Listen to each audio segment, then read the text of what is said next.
Wanching, Sahakutan, Kashishan Ishku, Ayin Nangodam on Mosquito. Thank you for coming in to listen again today to what I might have to say. And I hope it touches you with, and when I was thinking about it, I got so many things that were coming through. I have to look, I made notes. I usually don't make notes. But I think it's a very important conversation. You know, I found the end of this winter extremely difficult. I was probably really, really depressed for about 6 weeks. And I couldn't figure out what it was because I couldn't put my finger on it, like what was causing this extra depression, because I deal with that normally, but this was really extra.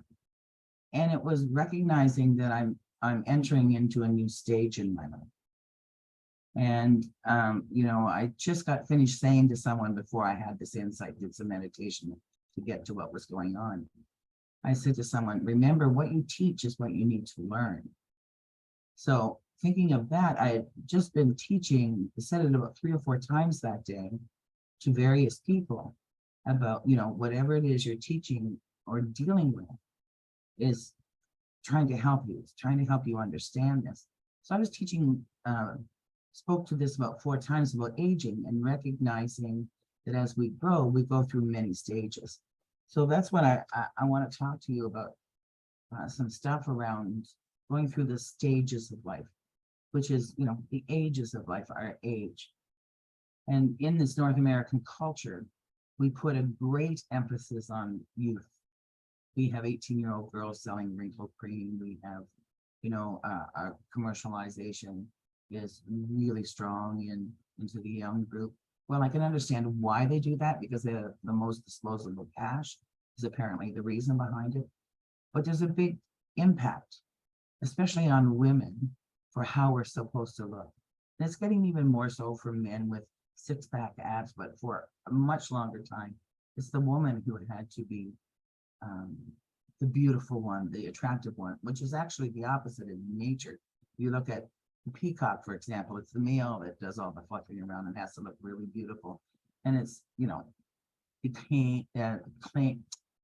plain kind of brown hen who, you know, just goes around and makes her choice. That's different than in our culture.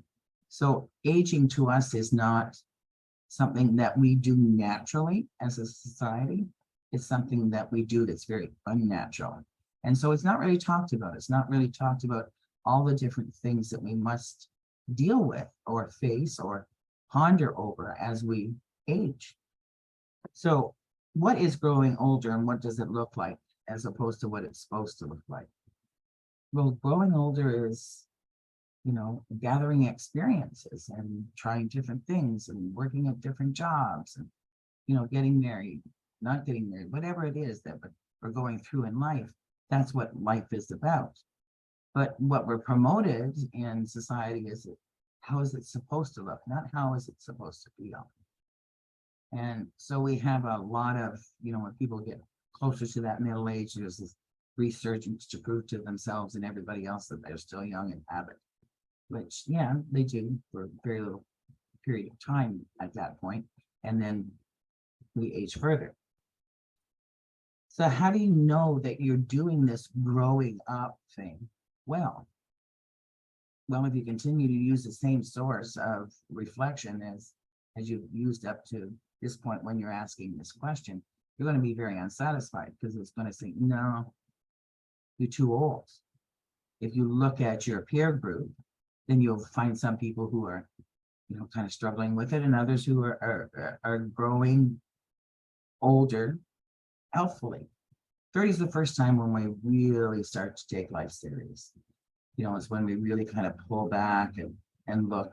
And I have this teaching that 2 years before each decade, we're revisited with all the things that we've experienced in that decade. So all through the 20s, it's going to be come into review over those 2 years as we prepare to go in our 30s. Then in our 30s, it's our first really adulting time. And so, you know, we're looking at, well, what should I be focused on now? So you'll see people really put an effort into getting married if they put that off till now, or investing money, or looking more towards the future. not living quite so much carefree in the moment, but still trying to find that balance. And then same thing with the 40s, like last 2 years of our 30s, we're reevaluating. In our 40s, we start making a little bit more serious evaluation of where we're investing our time and our energy. And, like, really, is this what I believe, or is this what I'm taught to believe? And then we do it again for 50, we evaluate that 40s decades, and then we move into 50, and 50 is real. Wow, I probably got more years behind me than I got ahead of me. So that changes, and sometimes people take on whole new careers, or sometimes they dive in, or sometimes they start their own bucket list. And then you move on up into your 60s. And when you get to 60, after having done that evaluation of the 50s, you start thinking about, okay, where am I giving my precious time? To who and to what? And so we really start what I love to lovingly call the narcissistic process of the evolution, where it's all really about making ourselves happy. Because we've probably spent all that other time meeting other people's needs, tending to children, satisfying all the demands in our life. And now we really begin to look at my life. And then I realized, and I'll come back to you if I'm still around in 10 years to tell you about the rest of the 70s. But I turned 71, I'll be 72 this June. So recognizing that I was doing the evaluation of what does it look like to be a 70-year-old woman? Well, I didn't have any role models around, because I didn't grow up with the luxury of aunties and uncles and extended family. So I didn't have those role models. So a lot of it's been figuring it out for myself, which I think in some ways is a good way. Causes me to really take a good look at decisions I'm making. But in another way, it's become a bit siloed. And that's okay. That's just part of the changes. But one of the things that we don't talk about as we grow older and go through these many stages, all the grieving that we don't do. We try to, yes, well, grieve relationships really intensely after an important relationship breaks up. And we're so sad for what we've lost that we forget that what did we gain? What did we gain from sharing this experience with somebody? Or when we get to that place where we lose a parent and then we lose both parents. Nobody talks about that feeling of 40-something possibly, and not having your parents for the first time, the feeling of being orphaned. And really, what's that like? It's like, your go-to people are gone. Or if you lose siblings, we talked about, we don't talk about the other things that we grieve. We have a favorite car, we get in an accident, that car is gone, and yes, we may get a new one, but it's not the old one, it's not our favorite. So it's really timing where we realize we lose a lot of things, if we choose to see it that way, or those things no longer serve us and we need to keep going. But there's a grief process there. Even staying at TMU and moving from one department to another, you gather these work friends in this work family. And when you change that, that's gone. And no one teaches us you're going to go through a grieving process on that. You're going to go through being very sad about that. And what does that look like for you? Do you wipe the whole thing off and just move forward with no connections? Do you grieve it? Do you try and gather a few people that you continue to put time and energy into the relationship? But this is a whole grieving process that we don't do very well. We're not encouraged to do it. As we go through life, we make all kinds of decisions about our own self and behaviors that we are going to change and let go of, or people that we've grown out of, or we're growing in different directions, and the sadness that comes with that. And maybe after that relationship ends, all the things that you wish you had addressed. And so there can be anger. Like it's not just simply this, it's a whole process. A whole process as we go through life. We can also, when do you know it is the time to move forward and surrender to the truth? Think about that for a moment. Not letting go of things, but surrendering to the truth. And we all will do that several times without even knowing that we're doing it. You know, the most humbling experience I ever had in my life was being fired from a job. And I was, you know, so glad to get out of there. I behaved my way badly out of that job. That's a whole other story. But I didn't understand that I was going to be so impacted by the loss of the family and friends that I had, the loss that came with that, even though it was the right decision. So we'll make decisions of us moving forward, and then we have a grieving process. And sometimes we think, oh, did I make the right decision? Well, that's if you have the luxury of probation, that's what probationary period is for. You can decide whether or not that's where you want to stay. But in relationships, you'll find it's a little bit different developing relationships as you get older. You can't skip down the yellow brick road of naivete, thinking that, you know, this is going to be great, because we realize it takes us really a while to get to know someone. My favorite saying is, I can tell you I'm a brain surgeon. Only time will tell you that I'm not. And, you know, don't put responsibilities and abilities to a title. Wait till you find out who the person is that carries the title, whether they have those. So there's a lot of growing and learning about life that we really aren't mentored for in this society, because we don't have rites of passages like a lot of societies do.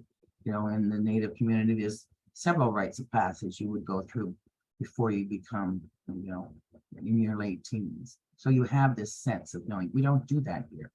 We're very multicultural, which is wonderful. And most people from a different culture, as in my community, we stay with our own people because we have so much in common. So when we go out into the real world, we don't have quite as much in common. And maybe we're not as comfortable with making those relationships with people that aren't of our culture or that we're not familiar with. You know, don't want to take the risk of asking a question for feeling of offending.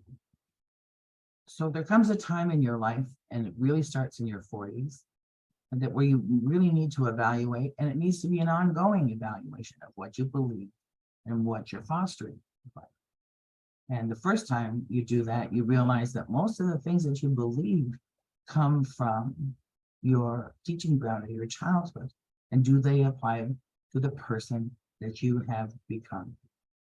And surrendering to the truth means that, you know, we teach competition, we teach about ego in this society, and we teach about inflating things.